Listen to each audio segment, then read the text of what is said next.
Unos de una manera, otros de otra. Aquí dice, óleo de gozo en lugar de luto. Hay luto, espíritu de angustia al final.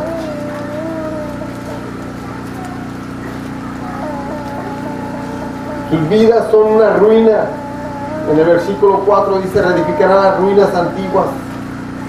Mucha gente vive en la ruina. Hay asolamientos. Sus vidas están arruinadas. Están en escombro. Esto es lo que hace el enemigo por causa del pecado.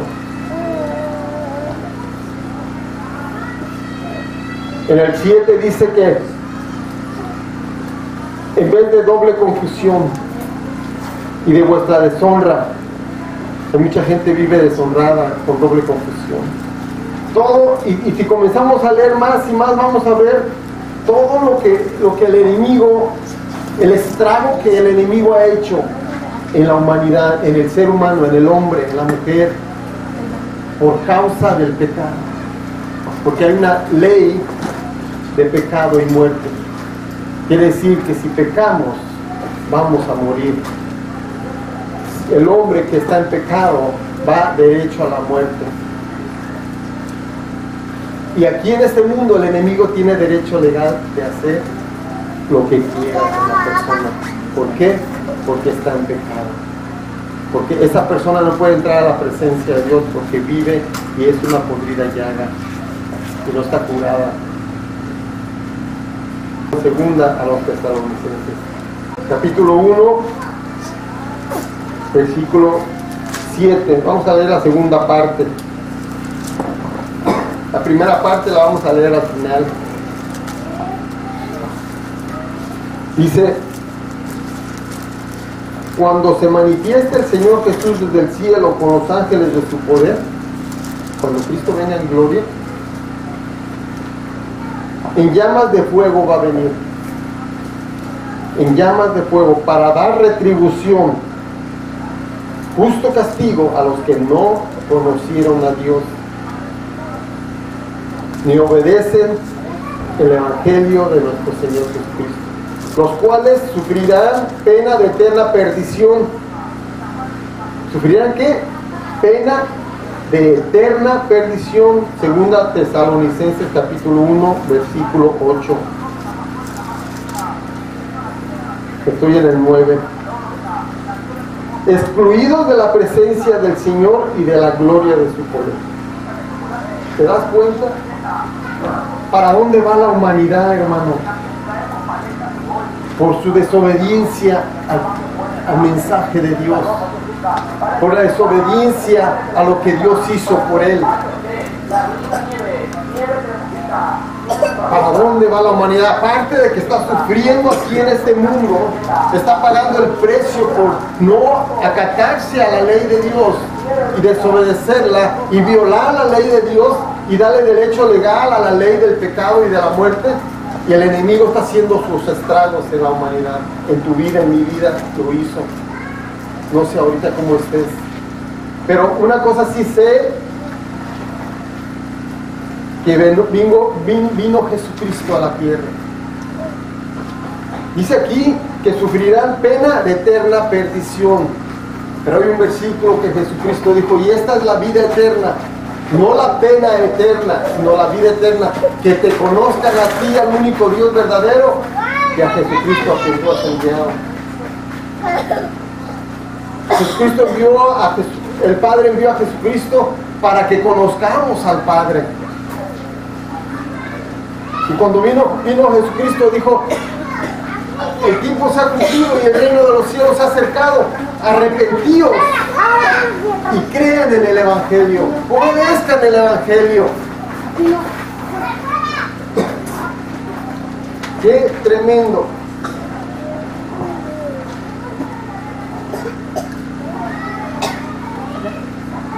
Jesucristo habló una y otra vez del infierno, del castigo que al hombre va a recibir por causa de la desobediencia. Pero ese no es el plan de Dios, ¿verdad que no? El plan de Dios es de que Dios nos ha amado con amor eterno. De tal manera amó Dios al mundo que envió a su Hijo unigénito, para que todo aquel que en Él cree no se pierda, mas tenga vida eterna. Romanos 5:8 dice: mas Dios muestra su amor para con nosotros, en que siendo aún pecadores, Cristo murió por nosotros. Cristo vino a dar su vida por nosotros, siendo pecadores.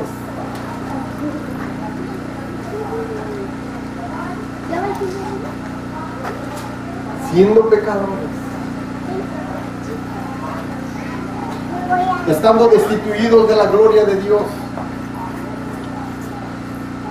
vino Jesús para darnos vida, y una vida aquí en la tierra, una vida abundante. Yo creo esa vida abundante aquí en la tierra, yo la predico, yo la enseño, yo les muestro que sí es posible vivir una vida gloriosa aquí en la tierra. Hay que poner de nuestra parte y entender el plan de Dios, el misterio de Dios que había estado oculto desde siglos y edades. Capítulo 2.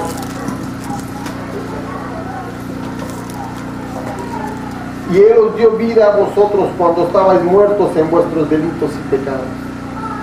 ¿Vino Jesús para qué? Para darnos vida cuando estábamos muertos en delitos y pecados. Mi condición era pésima. Iba derechito al infierno. Yo le doy gracias a Dios porque me libró de varios accidentes. Y gracias a Dios no perdí la vida. Yo conocí a Cristo a los 26 años. Ya cumplí 30 años de cristiano. No me arrepiento. Y no me avergüenzo del Evangelio. Porque en luchas y pruebas, mi paz la tengo.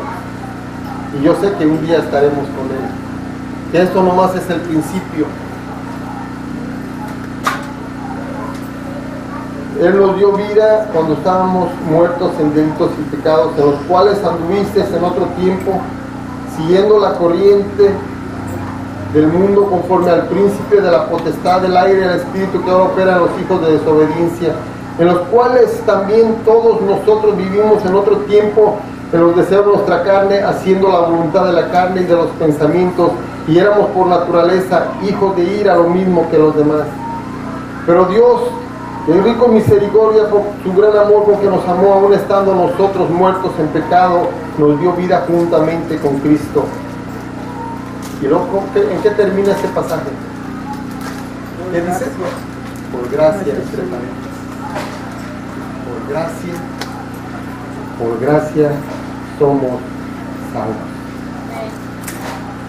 Por gracia. Yo no sé cuántos de ustedes entienden verdaderamente lo que significa el Evangelio. Y la gracia de Dios es toda la provisión de Dios para que fuésemos salvos, para que vivamos una vida gloriosa aquí en la tierra y después la vida eterna con Él. La gracia de Dios es un favor inmerecido. Ni tú ni yo merecemos nada, hermano.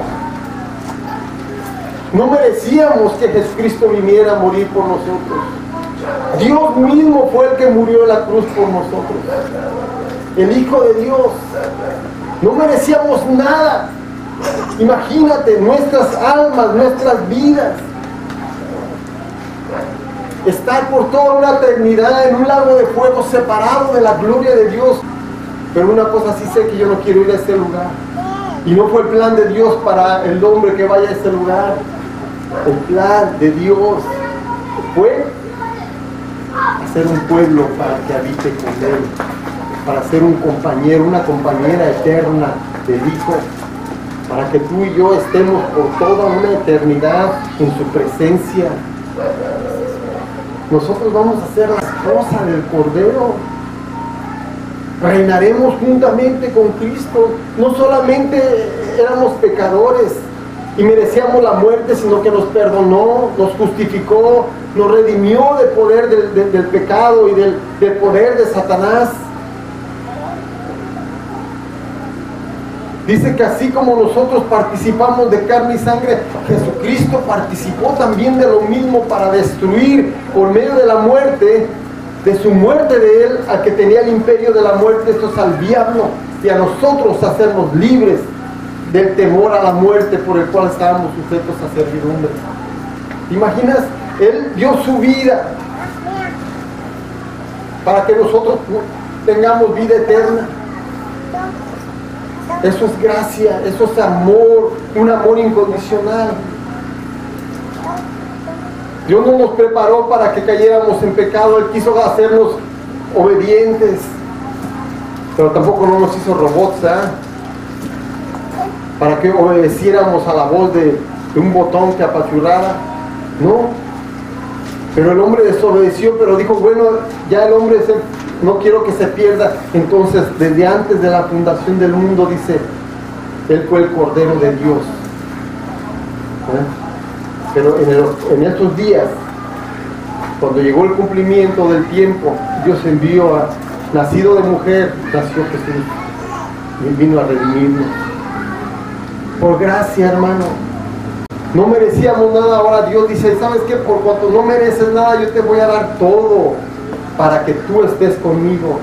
No nos costó nada. Ahora lo único que Él quiere es que le seamos obedientes a Él.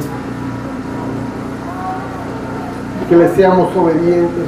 Por gracia somos salvos.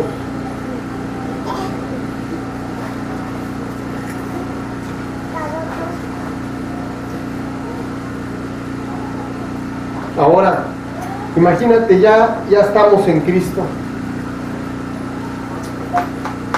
Dios nos pide, si ya estamos en Cristo, estamos redimidos, somos salvos, somos hijos de Dios, adoptados en la familia de Dios.